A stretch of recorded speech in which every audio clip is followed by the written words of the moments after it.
Hey friends, we're going to be talking about fall cleanup. 'Tis the time of year to do that.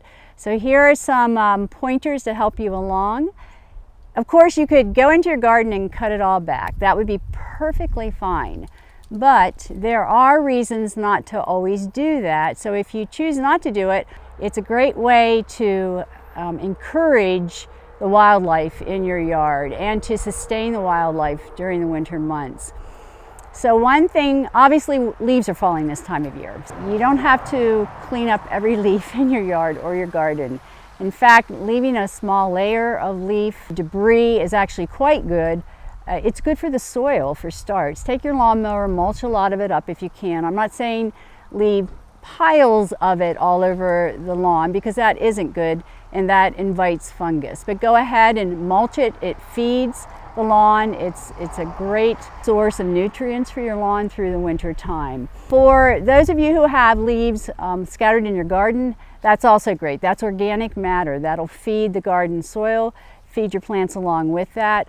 It's a great habitat for these beneficial insects. And so I encourage you to leave some of that and leave little piles around your garden. If you have some loose brush or even like branches that you've cut up, pile them up in your garden area, not necessarily by your home, but as they decay, it feeds the soil, but it's a great means of habitat for the small mammals, your bird life. The birds can hover in there, even bees and the butterflies and the moths. I mean, they need a place of protection. So let's talk about perennials that you should probably cut down, all right?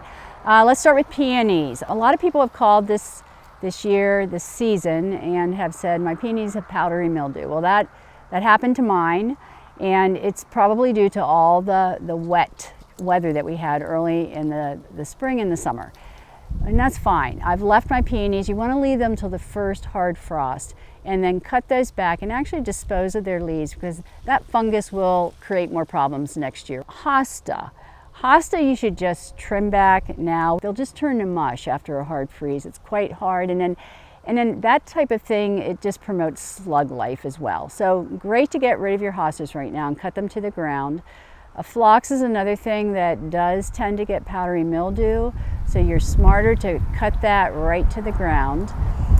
Veronica, their leaves can get kind of sickly looking. They're beautiful plants, but you're doing them a favor to cut them way back.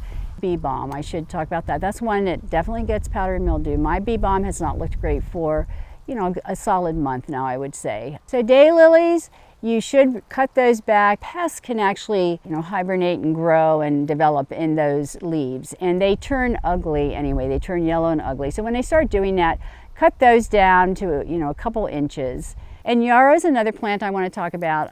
It's very drought resistant, it's easy to grow, but cut it back. You can leave the foliage. The foliage can look very pretty this time of year, but just chop the flowers off to the ground. So those are just a few that I would recommend you go ahead and take them the whole way down. And then finally, I want to talk about not cutting down all your perennial plants. What could you do? Because the seed heads provide a lot of food for the birds. And one of those things would be your grasses, okay? Grasses are more beautiful as you approach fall, and as you get into winter, it's one of those things that's really nice to actually leave standing. It's a great habitat for bird life. They can build nests in here. It's food. Another thing you could leave are things like solidagio. The seed heads are wonderful for that, provides good food for the bird. Coneflower is another thing. A lot of people leave those. One thing I think is quite pretty in the wintertime. The stem life is pretty, it's upright, and the birds feed off of it. Rudbeckia, black-eyed Susan. And sedum is another beautiful plant. Leave it standing. It's lovely until the snow knocks it over. It's also a place where some of the insects can kind of hide and find safety. You could also leave your Joe Pye weed if you have that. It's tall, it's stately, the seed heads feed the birds, they love that. Liatris is another one that comes to mind, in your asters. So there are many perennials that you don't need to cut back right now, and actually they're kind of pretty and provide winter interest for you in your garden. If you want to cut some things back, you could go a little lower, because some of your plant life is it's hollow. I know raspberry vines, that's very true.